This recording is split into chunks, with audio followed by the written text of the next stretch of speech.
Hello gun, RO की परीक्षा को लेकर के आपका नोटिफिकेशन अक्टूबर के प्रथम सप्ताह में आने वाला है और ऐसी स्थिति में हमारे पास देखा जाए तो समय कितना है एग्जाम होने को लेकर। अगर नोटिफिकेशन यहाँ पे अक्टूबर के प्रथम सप्ताह में आता है तो अक्टूबर भर में यहाँ पर फॉर्म भर जाएंगे और नवंबर और दिसंबर में यहाँ पर देखा जाए तो नवंबर के बाद दिसंबर में एग्जाम होने की संभावना होगी। दिसंबर के अंतिम सप्ताह तक एग्जाम हो सकते हैं या फिर आपको जनवरी स्टार्टिंग में एग्जाम होने कन्फर्म होंगे। तो ऐसी स्थिति में हमारे पास समय कितना है अपनी तैयारी को लेकर के? 4 महीने, सितंबर, अक्टूबर, नवंबर और दिसंबर। इन 4 महीनों में आपको आरओ की परीक्षा को लेकर अपनी तैयारी को यहाँ पर मजबूत करना होगा। तैयारी इस स्तर की करनी होगी कि यहाँ पर सिर्फ एग्जाम देना नहीं है बल्कि यहाँ पर हमें एग्जाम को क्रैक करना है। हमारा टारगेट क्या है? टारगेट है कि हम इस साल एग्जाम को क्रैक करें और यहाँ पर अपने आप को एक आरओ यानी समीक्षा अधिकारी के रूप में नियुक्ति के रूप में देखें। तो इस स्थिति के लिए करना क्या है? करना है अपने समय का सदुपयोग। एक ऐसा यहाँ पे टाइम टेबल बनाया जाए जो कि आपको इस एग्जाम को क्रैक करने में सहायता कर सके।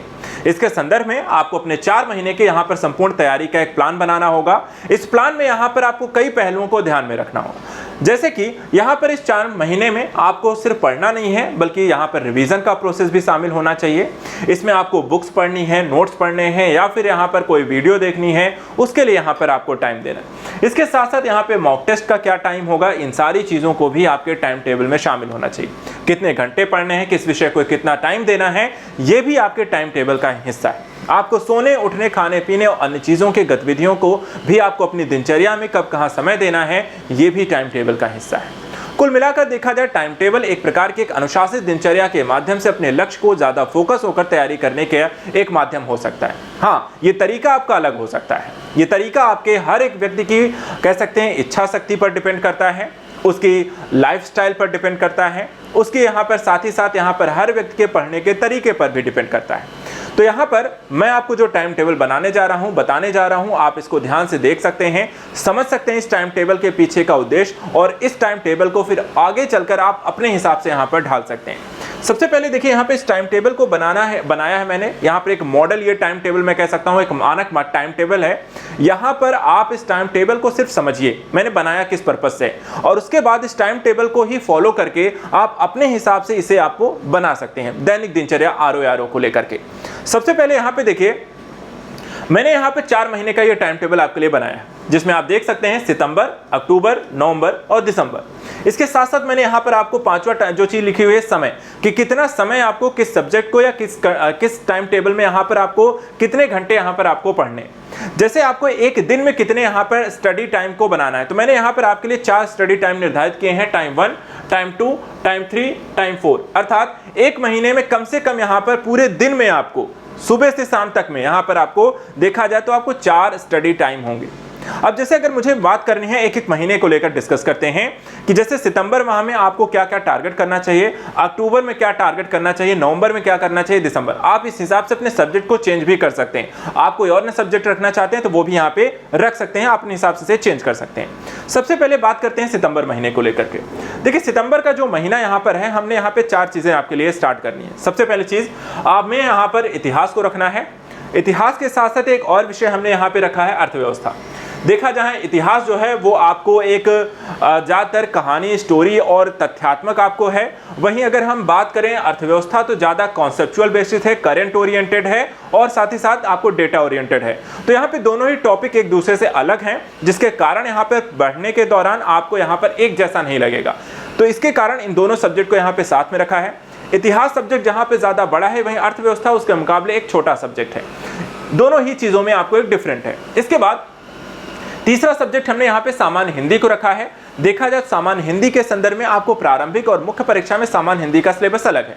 शुरुआत में हम यहाँ पे जो डिस्कस कर रहे हैं ये आपके प्रारंभिक परीक्षा का मूलतः सिलेबस है, जिसमें हम सामान्य हिंदी के विषय वस्तु में हम यहाँ पे व्याकरण के विषय को टारगेट करेंगे।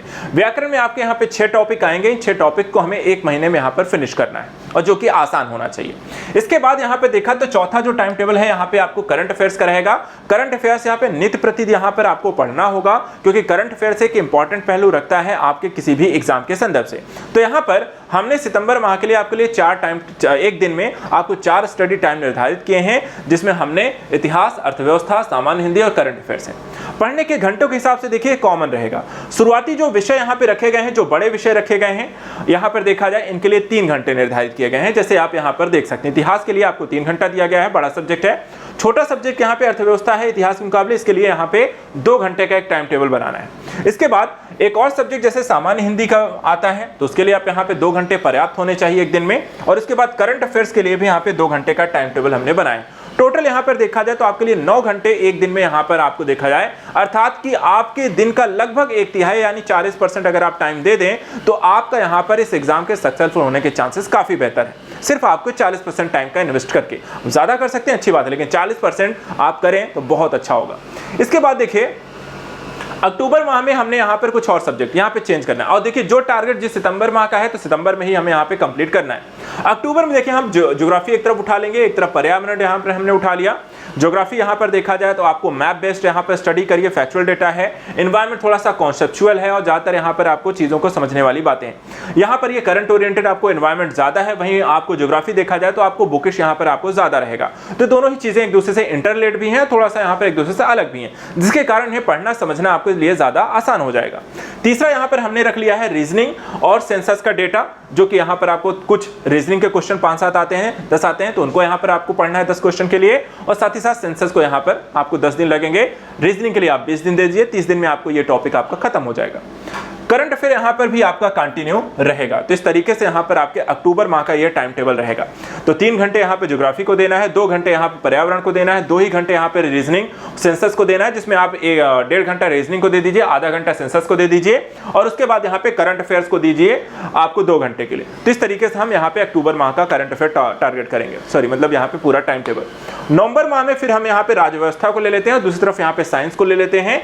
राज्य व्यवस्था देखा जाए तो आपको करंट ओरिएंटेड भी कॉन्सेप्ट यहाँ पे ज्यादा आते हैं, साथ ही साथ यहाँ पर देखा जाए तो आपको संविधान और आपको पॉलिटी के संदर्भित विभिन्न यहाँ पर आपको जानकारियां भी इसमें, तो वो यहाँ पर आपको पढ़नी।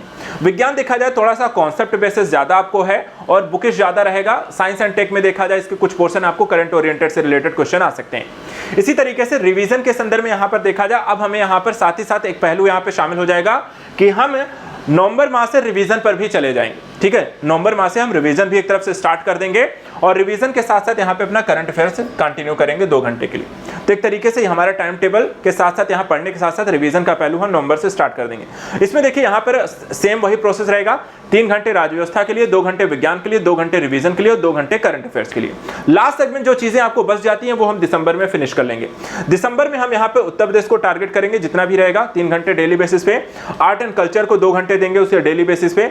इसी तरह 2 घंटे हम यहाँ पर रिवीजन को दे देंगे और 2 घंटे ही हम यहाँ पे करंट अफेयर्स कर लेंगे। और इस तरीके से यहाँ पर आपको सारा यहाँ पर टाइम टेबल कंप्लीट हो जाएगा, सिलेबस कंप्लीट हो जाएगा, रिवीजन भी हो रहा होगा, करंट अफेयर हो जाएगा, हिंदी भी हो जाएगी और साथ साथ आपका जीएस भी हो जाएगा। बचता क्या है? बचता है यहाँ पर एक चीज, आपका जो सेगमेंट आप भूल जाते हैं, मॉक टेस्ट। तो यहाँ पर देखिए मॉक टेस्ट के लिए संडे का टाइम है। ये जो टाइम टेबल रहेगा मंडे टू सैटरडे है।